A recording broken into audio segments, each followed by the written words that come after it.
Jika kita berbicara tentang konsep dasar dari penerapan 3R ya, kita mulai dari sumber, kemudian kita melakukan pemilahan atau pewadahan ya. Konsep ini adalah kita memisah mana kertas, mana plastik, mana sampah organik, mana limbah B3 dan hasilnya adalah residu, sehingga diharapkan residu yang dikirimkan ke TPA adalah yang sedikit. Nah, kemudian dilakukan pengumpulan ini dilakukan dengan menggunakan alat transportasi yang disediakan di TPS ya. Kemudian ada pengolahan. Nah, diharapkan pengolahan di TPS 3R dilakukan misalnya bisa menghasilkan pupuk, maggot, kemudian biogas ya, sehingga materialnya tersebut bisa didaur ulang, sehingga hasil dari residu dari TPS 3R ini dilakukan pengangkutan, dan yang terakhir adalah TPA atau sampah. Nah, pada hasil residu pada pengangkutan itu kita menyiapkan namanya stasiun peralihan atau namanya SPA ya, stasiun peralihan antara. Jadi dari TPS 3R menuju TPA akhir ya. Nah, kalau kita berbicara tentang reduce ya, reduce itu adalah no waste is the best waste. Jadi avoid unnecessary packaging. Jadi reduce itu adalah mengurangi penggunaan plastik, mengefisiensi energi, mengurangi limbah makanan. Jadi itu adalah salah satu contoh yang digunakan atau yang dimanfaatkan dalam mengurangi limbah plastik. Yang kedua adalah mereuse atau menggunakan kembali, seperti barang bekas, refill station, kemudian menggunakan kembali kemasan ya. Yang ketiga adalah mendaur ulang. Jadi kita bisa melakukan inovasi dalam daur ulang tersebut sehingga bermanfaat bagi masyarakat, bisa mengedukasi masyarakat dalam mendaur ulang bahan-bahan tersebut. Contohnya kalau untuk recycling yang tadi ya, kayak kertas, kemudian botol plastik, kemudian botol cans, atau misalnya botol yang logam aluminium yang bisa dimanfaatkan oleh masyarakat. Ya, kalau kita berbicara tentang kebijakan konsep dari 3R sendiri ya, target pengelolaan sampah, kalau untuk target RPJMN tahun 2020 sampai 2024, sektor sampah perkotaan itu penanganannya menurun ya. Tujuannya adalah agar sampah yang menuju TPA itu ada terjadi pengurangan ya. Jadi ada penanganan dan pengurangannya itu harus target capaiannya tetap berkurang ya.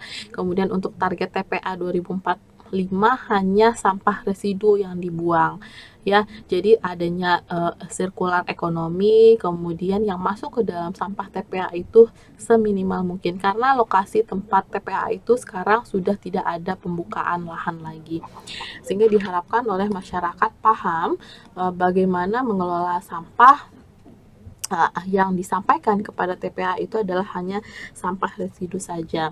Nah, kalau konsep dari TPS 3R sendiri, teman-teman bisa lihat di sini diagramnya, mulai dari pemilahan sampah dari sumber ya, dari masyarakatnya. Teman-teman bisa lihat mana sampah organik, sampah anorganik, kemudian diangkut dari rumah tangga menuju TPS 3R.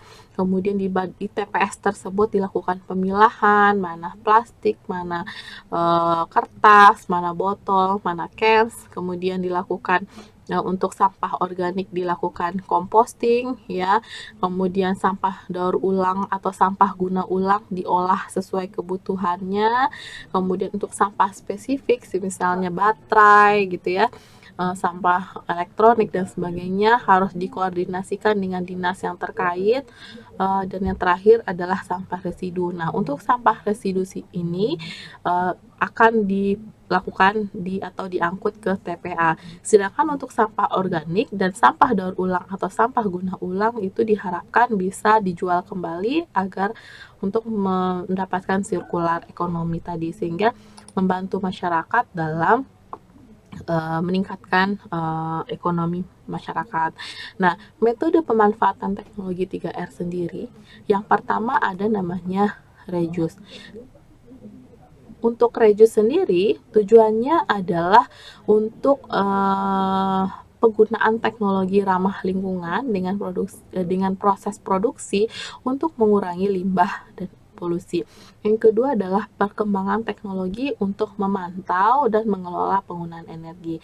Yang ketiga adalah aplikasi berbagai metode analisa data dan kecerdasan AI.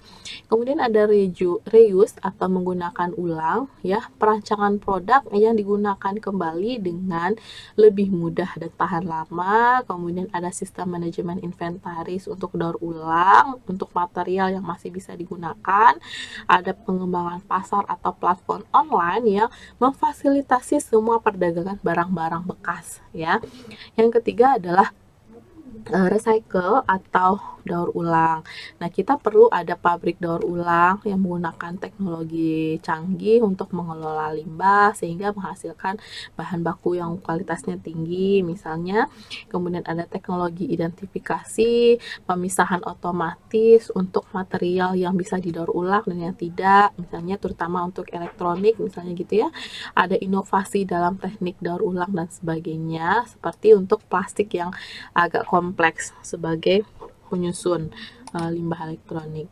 Nah, untuk teknologi dalam proses pengolahan sampah, teman-teman bisa lihat ada teknologi insinerator atau pembakaran, ada namanya teknologi recycling, ya, ada teknologi composting, ada online education, ada Internet of Things teknologi atau IoT yang bisa dimanfaatkan oleh masyarakat dalam pengolahan sampah. Nah, kalau kita berbicara terkait tentang TPS 3R, ya, atau Reduce, Reuse, Recycle, tujuannya adalah yang pertama agar kesadaran lingkungan, agar masyarakat sadar pentingnya menjaga lingkungan, bisa dimanfaatkan di rumah tangga, bisa dimanfaatkan di industri dan bisnis, bisa membuat peraturan dan kebijakan, teknologi dan inovasi, adanya tantangan dan global, peran pendidikan, dan terakhir adalah peningkatan kualitas hidup. Sehingga jika dimanfaatkan atau dikombinasi secara holistik, peningkatan kualitas hidup masyarakat itu akan